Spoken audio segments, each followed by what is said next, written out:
அதாவது இந்த விவகாரத்தை பொறுத்தவரை தமிழ்நாடு அரசாங்கத்தினுடைய நடவடிக்கை இதுல சட்டப்பூர்வமாக எடுக்க வேண்டிய நடவடிக்கை, கைது செய்யப்பட வேண்டிய நபர்கள், வதந்தி பரப்ப வேண்டியவர்கள் மேல எடுக்கப்படக்கூடிய நடவடிக்கை, இதெல்லாம் இந்த கவர்மெண்ட் எடுத்துட்டு இருக்கா சரியா? அதுதான் எங்களுடைய குற்றச்சாட்டும் என்னன்னா, இதில் கிரிமினல் நடவடிக்கையில் ஈடுபட்டதில் விஜய்க்கு முதன்மையான பங்கு இருக்குது. அவர் தான் நாமக்கல்லே 9 மணிக்கு கூட்டம்னு அந்த பிரச்சாரம்னு சொல்லிட்டு, ஆனால் சென்னையில் அவர் 9 மணிக்கு தான் ஃப்ளைட்டே ஏறுறாரு. இப்போ திட்டமிட்டு இந்த இன்சிடெண்ட் நடக்கிறதுக்கு, இந்த மனித பேரழிவு நடப்பதற்கு முதன்மையான காரணம் நடிகர் விஜய் அவர்கள். ஆகவே அவர் மீது ஏன் இதுவரையும் நீங்கள் எஃப்ஐஆர் போடலை அப்படின்னு தான் நாங்கள் கேட்குறோம். அதே போல் ஆதவ் அர்ஜுனாவாக இருக்கட்டும், அங்கே இருக்கிற மற்ற அனைத்து பொறுப்பாளர்களும் அதில் சம்பந்தப்பட்டவங்க எல்லாருக்கும் இந்த பங்கு இருக்குது. ஆகவே அரசு தயங்கக்கூடாது, சட்டம் தன்னுடைய கடமையை செய்ய வேண்டும் என்று நாங்கள் கேட்கிறோம். அவர் நம்ம ஜவஹர் அலி சொன்ன மாதிரி காவல்துறையில் சில மிஸ்டேக் இருக்கான்னா, நான் சொன்ன மிஸ்டேக்கெல்லாம் இருக்குது. இவங்க என்னென்னா 3 மணிக்குன்னு சொல்லிட்டு 12 மணிக்கு அனௌன்ஸ் பண்ணும்பொழுதே இவங்க ஒரு அனௌன்ஸ்மெண்ட் பண்ணியிருக்கணும். இதுவரை தெரியாதுன்னா கூட நான் சொல்கிறது, இந்த மாதிரி 12 மணிக்கு அவர்கள் பர்மிஷன் கேட்கல, 3 மணிக்கு தான், ஆகவே இங்கே கூட்டம் கூடாதீங்க, 3 மணிக்கு தான் விஜய் வராருன்னு சொல்லியிருக்கணும். ஏன் சொல்லலை? அது தப்பு தான். அது மாதிரி விஜய் வாகனத்தை மட்டும் விட்டுருக்கணும், பாக்கி வாகனத்தை நிறுத்திருக்கணும். அந்த இடமே ரொம்ப 40 வண்டி போய் நின்றுச்சுன்னா மக்கள் எங்கே நிற்பாங்க? அதுதான் ரொம்ப முக்கியமான விஷயம். அப்படி நிறுத்தினா இவங்க நிறுத்துவாங்களான்னா விஜய்காரவங்க நிறுத்த மாட்டாங்க, தாவேக்காரவங்க. காரணம் என்ன? காவல்துறை என்ன கட்டுப்பாடு போட்டாலும் அதிமுகவும் கட்டுப்பாடு போடுவாங்க சார், விசிகாவுக்கும் கட்டுப்பாடு போடுவாங்க சார். அதிமுக பீரியடில் எல்லா கட்சிக்கும் கட்டுப்பாடு போட்டிருக்காங்க, திமுக பீரியடில் எல்லா கட்சிக்கும் கட்டுப்பாடு போடுறாங்க. காவல்துறையுடைய கடமை அது அவங்க ரெஸ்பான்சிபிலிட்டி. அப்படி சொல்லும் பொழுது தலைவர் வண்டி மட்டும் விட்டு ஏன் வண்டி விட மாட்டேங்கிறீங்க அப்படின்னு சொல்லிட்டு தகராறு பண்ற ஒரு மனநிலையை தான் விஜய் தொடர்ச்சியாக ஏற்படுத்துறாரு. அதே மாதிரி இந்த ஆம்புலன்ஸ் சொல்றாங்கல்ல, அந்த 2 ஆம்புலன்ஸ் இவங்க பின்னாடியே வந்தது தான். நாமக்கல்ல இருந்து விஜயோடைய கட்சிக்கார டாக்டர் அணியினர் 2 ஆம்புலன்ஸை கூடவே அனுப்புனாங்க. அதில் தான் விஜய் கொடியை கட்டியிருந்தது. 1. 2வது, அந்த கரூரில் 5 ஆம்புலன்ஸை மருத்துவரனுடைய தாவேக்கா மருத்துவனுடைய துணை செயலாளர் ஏற்பாடு பண்ணியிருந்தார். நான் என்ன கேட்குறேன்னா, 25 கிலோமீட்டர் கவர்மெண்ட் ஹாஸ்பிட்டல் இருக்கா? கரூர் எவ்வளோ பெரிய சிட்டி சார்? ஏன் சிட்டி? அது ஒரு டவுனு, சின்ன ஒரு டவுன். அது 25 கிலோமீட்டர் இங்கேருந்து தாம்பரம் தூரம், அவ்வளோ தூரமாக அங்கே சிட்டி இருக்குது. 5 கிலோமீட்டர் கூட கிடையாது அது. இப்போ நான் என்ன கேட்குறேன், உங்களுடைய 5 ஆம்புலன்ஸ் ஏன் ப்ரைவேட் ஹாஸ்பிட்டல் போல், ஏன் கவர்மெண்ட் ஹாஸ்பிட்டல் போணுச்சு? இது இயல்பு சார். நடைமுறையில் என்னென்னா, ஒரு இன்சிடென்ட் நடந்துச்சுன்னா உடனே அரசு மருத்துவமனைக்கு கொண்டு போவாங்க.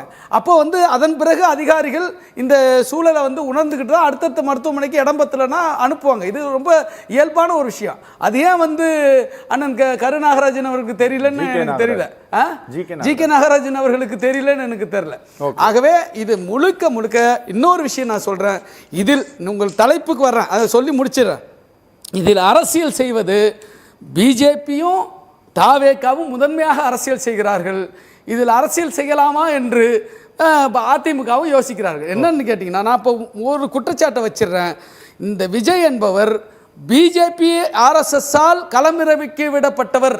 ரொம்ப முக்கியமான விஷயம். அவர் ஏங்க அப்புறம் எங்களை திட்டுறாருன்னா, உங்களை திட்ட சொல்லுவீங்க. நீங்கள் இறக்கி விட்றால, நீ என்னை கூட திட்டு, எங்களை பேசு, ஆனால் நீ திமுக அன்னைக்கு ஓட்டு போக விடாமல் நீ கலைக்கணும், நீ ஓட்டு வாங்கணும், இதுதான் அவங்க எஜெண்டா.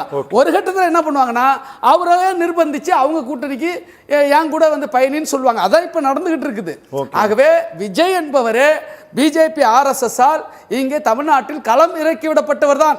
அவருக்கு ஒரு ஆபத்து என்றவுடன் உடனடியாக தங்களுடைய குழந்தைக்கு ஆபத்து ஏற்பட்டு விட்டது என்று உடனே அவரை காப்பாற்றுவதற்கு தான் இந்த என்டிஏ அமைத்திருக்கிற இந்த உண்மை அறியும் குழு. இந்த உண்மை அறியும் குழுவுக்கு எம்எல்ஏலாம் போக வேண்டிய அவசியமே இல்லை. அது அவங்க ஒரு பிரைவேட் பார்ட்டி சார். அது அவங்க எம்பியா இருக்கலாம், யாரா வேணுமாலும் இருக்கலாம்.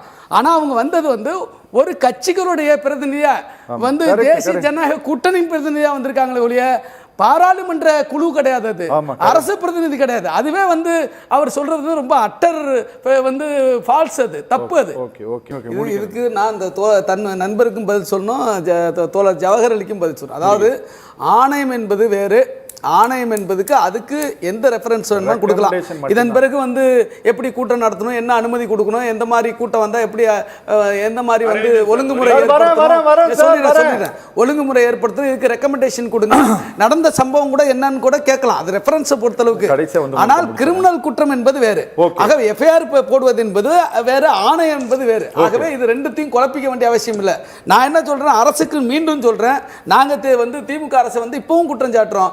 நீங்க சட்டத்தை வந்து நீங்க நடைமுறைப்படுத்துங்க. விஜய் மீது நீங்க எஃப்ஐஆர் போடுங்க, ஆதவ் அர்ஜுனா மீது எஃப்ஐஆர் போடுங்க, அவர்களை கைது செய்வதற்கான நடவடிக்கை எடுங்க. அவங்க அதனால வந்து ஒண்ணு இங்க குடிமுடிப்படாது, சட்டம் தன் கடமை செய்ய வேண்டும் என்பதுதான் எங்களுடைய கோரிக்கை. ஓகே சார், முடிக்கிறேன். நான் ஏதாவது சொல்லணுமா? டைம் இல்லை. அதாவது இந்த தமிழ்நாட்டு மக்கள் இனியாவது இப்படிப்பட்ட நடிகர்கள் பின்னால் செல்வதை தவிர்க்க வேண்டும். விஜய் போன்றவர்கள் மிகுந்த ஆபத்து நிறைந்தவர்கள். ஆகவே அவருடைய நேற்றைய முதல் நாள் விளக்கம் குறித்து இது பேட்டி சிஎம் சார்னு விளக்கம் கொடுத்தார்ல, அதை பார்த்தாவே தெரியும் ஒரு ஈரமற்றவர், நெஞ்சில் இரக்கமற்றவர். அது சார் ஒரே ஒரு விஷயத்தை சொல்கிறேன், அதாவது இவர் பேசிட்டு இருக்காரு, அவர் பேசிட்டு இருக்க கண்ணுக்கு முன்னாடியே தூக்கிட்டு போய் வண்டியில் ஏத்துறாங்க, அதை பார்க்குறாரு. ஆனால் அதை பற்றி கவலைப்படல, திரும்பிட்டு பேசுறாரு சார். இப்படிப்பட்ட இப்படிப்பட்ட மக்கள் மீது அக்கறையற்ற சுயநலவாதிகள் பின்னால் மக்கள் செல்வதை தவிர்க்க வேண்டும் என்பதுதான், விஜய் போன்ற ஆபத்தானவர்கள் பின்னால் செல்லக்கூடாது என்பதுதான் என்னுடைய கருத்து.